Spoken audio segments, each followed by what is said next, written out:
নমস্কার, ভাগ্যবার্তা অনুষ্ঠানে আপনাদের সকলকে।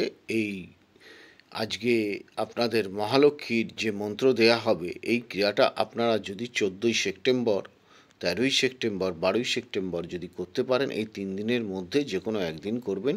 16 রকমের ভোগ নিবেদন করতে হবে।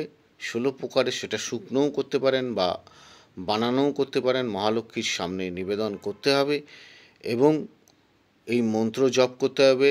ওম হ্রিং শ্রীং মহালক্ষ্মী ভো নমঃ। এই মন্ত্র জপ করবেন।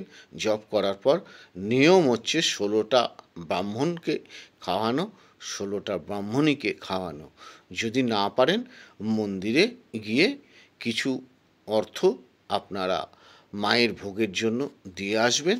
তাতে খানিকটা মহালক্ষ্মীর কৃপা আপনারা পেতে পারেন। ভালো থাকুন, সুস্থ থাকুন, অন্যদেরকে অনুষ্ঠানগুলো দেখার সুযোগ করে দিন।